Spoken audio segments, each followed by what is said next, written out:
here for Survival Dispatch Insider, and today we are going to talk about preparedness master planning. Many folks think preparedness is just your get-home bag or bug-out bag, but there's a lot more that goes into it. So I have a mind map, and this is a process that I use when I write the articles for Survival Dispatch Insider, but also a lot of other things. So this one goes over the various aspects, so we'll work our way around this one. So with the food and water, you have to consider how you're going to procure it, where you're going to store it. There are various other ways that you can add to your food supplies, such as gardening, canning, hunting. So there's a lot that goes into that.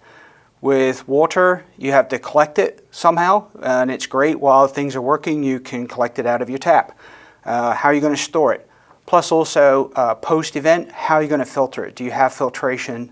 Make sure that water is safe, whether that be filter units or whether that be using purification tablets. Again, things that you need to have on hand. When we talk about medical items, let me zoom in here a little bit.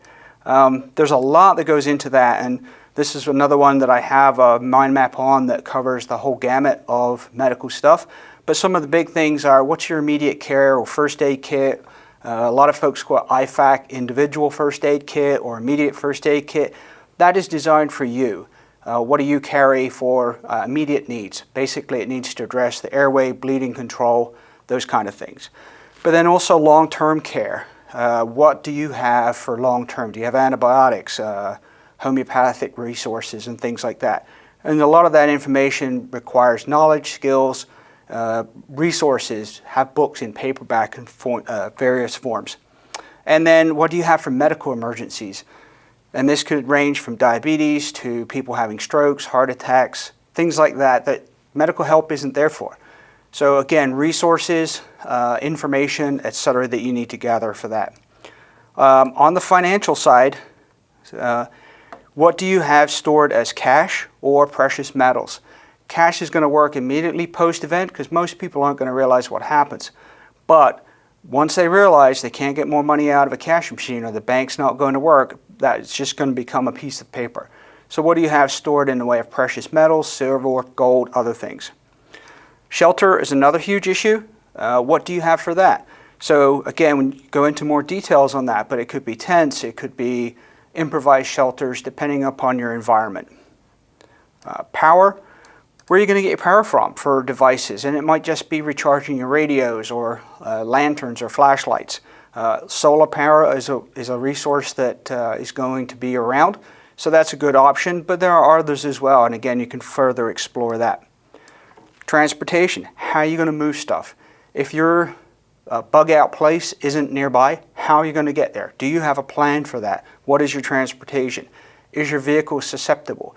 If it's something such as an EMP or coronal mass ejection, a CME, large solar flare, it might be that most vehicles aren't going to work. So having a vehicle, you're going to attract attention. So what is your plan?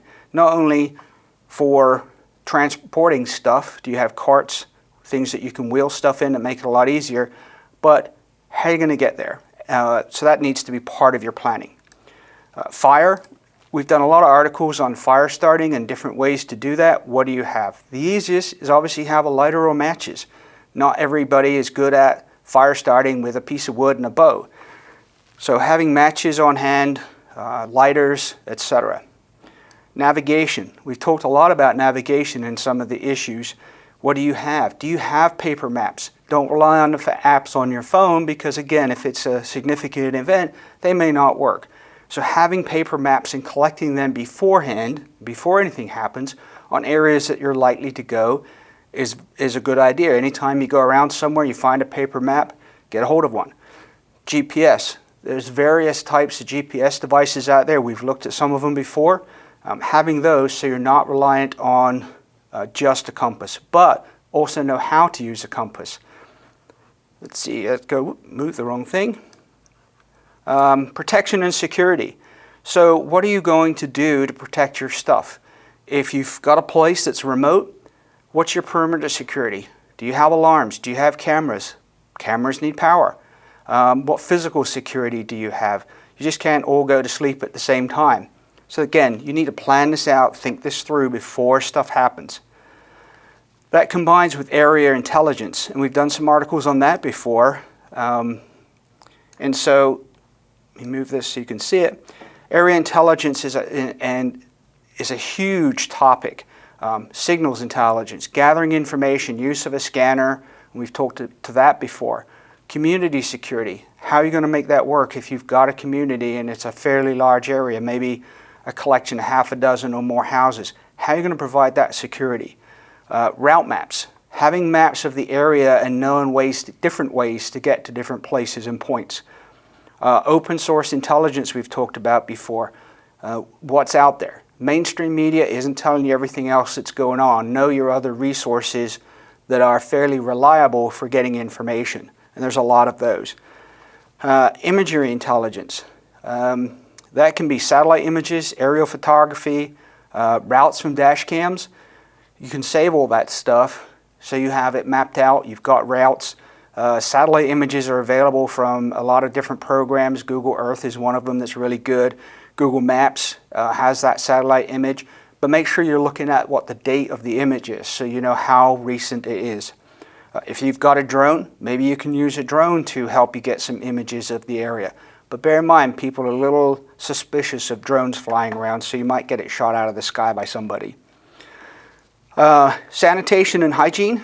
I'm going to leave planning for the end, but sanitation and hygiene is something else you consider. When the toilets don't flush, that stuff's got to go somewhere, and that's important to make sure you do it properly so that you don't end up with people getting sick. One of the things they're seeing in places where there's large populations of homeless people that are living in the streets are sanitation issues. Just go look at a couple of the major cities and you'll see the huge issues. They're seeing typhoid and some other diseases that have pretty much been eradicated in most modern countries, and seeing conditions that you normally see in third world countries. Communications, we have talked a lot about communications and we're going to do some more videos on that.